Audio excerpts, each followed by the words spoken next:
Welcome back to the channel. So about 10 years ago I attempted to make my first river table, and without getting too deep into it, the project failed, was abandoned, and has spent the better part of a decade living in the dark corners of my garage, periodically taunting me. So it's time for me to dust this old project off and try to breathe some life back into what's otherwise a disaster.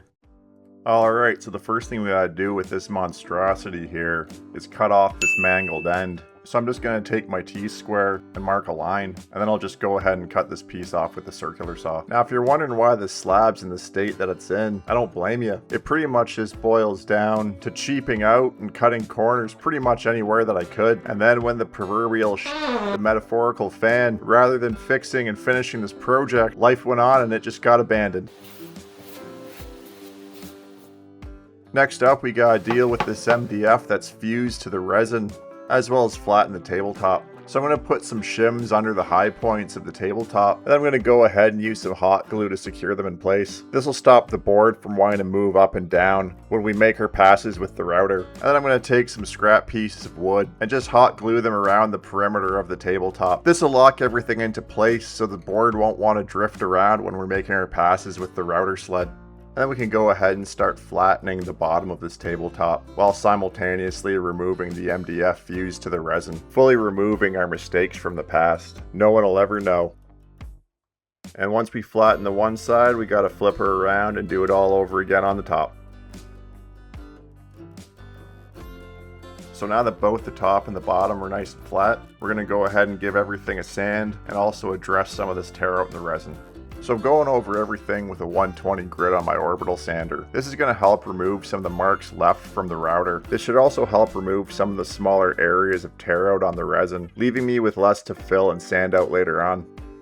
Next up, we're going to mix up a small batch of resin. The resin I'm using for this is about the cheapest stuff I could find on Amazon. I've used it before for smaller projects, and I had no issues with the results. It's a 1-to-1 mix ratio, and has a 24-hour cure time, and it seems to play nice with the resin pigments and dyes that I have. That being said, I'm also tinting this resin with a blue pigment. You don't need a whole lot, a little bit of this stuff goes a long way. Now there's not just the tear out in the resin that I want to have filled up, there's also some cracks and voids throughout the tabletop that I want to fill up with resin as well. I find for small areas like these, the end of a popsicle stick or maybe an old razor blade work fairly well to fill these small imperfections up rather than pouring everything out of your mixing cup. And after giving everything 24 hours to cure up, we can come back and sand everything down nice and smooth. Now we're going to take a bit of a break from sanding here and go ahead and take out our router and give the top of this table a 1/4 inch round over. And for the bottom of this tabletop, to keep things interesting, I'm going to put a chamfer bit onto my router, and you guessed it, chamfer the bottom. Now if you're curious, I'm pretty sure this is a 45-degree chamfer, but I'm not willing to bet on that assumption. Considering where we started and now where we currently are, we're looking okay so far. So at this point, we've got everything sanded to a 220 grit. And I'm just spraying the whole surface down with some water to help raise the grain, or water pop the grain. And once this is dry and sanded back down with the 220, this is going to help give us a much smoother surface in the end. Now we're just about ready to start adding some finish to this tabletop. I just want to give the surface one last clean though, so I'm just using a little bit of acetone and a clean cloth. This is going to help remove any oils and dust that may be left behind, while also not leaving any residue behind itself.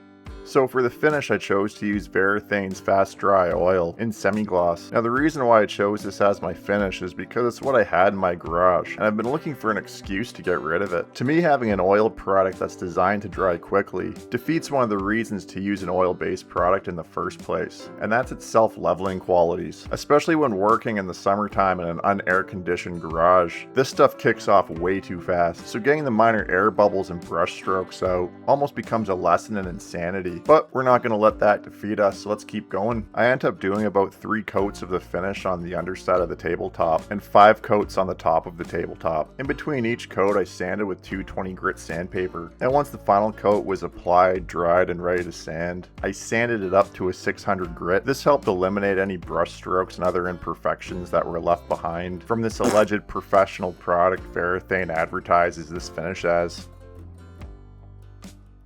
Alright, so we're going to put our wood away for a minute.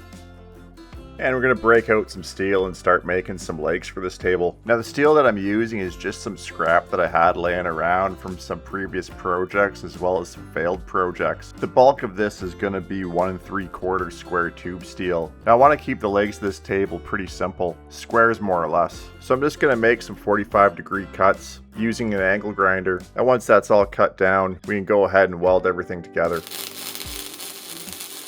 And if we've done everything right, we should be left with some passable welds that we just go ahead and clean up with a grinder and a flapper wheel. Next, I want to weld the table legs to a piece of 3-inch flat bar. This will be our point of contact between the legs and the tabletop. First thing I want to do though is drill out some holes into this piece of flat bar so we have something to screw through in the end. And once we got that done, we can go ahead and weld our legs to the flat bar.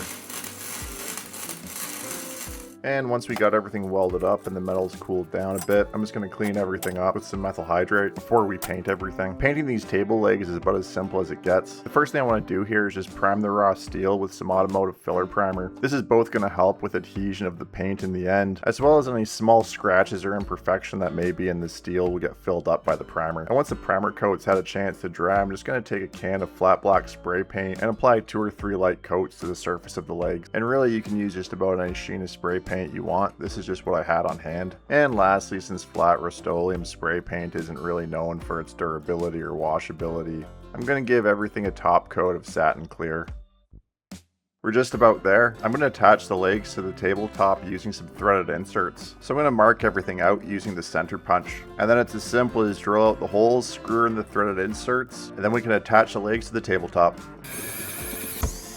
And last but not least, we're going to add some little felt feet to the bottom of the legs to help protect the floor. And there we go, we're all done. This failed and then abandoned project, after about 10 years, finally got its day. And I know it's not the most impressive thing in the world. It's just a simple coffee table. But I gotta say, it feels really good that it's actually done. So tell me in the comments, what project have you abandoned that you maybe want to get back to? Anyways, if you made it to the end of this video, I appreciate you. And I hope to see you in the next one. Anyways, that's about all I got. Have a good one.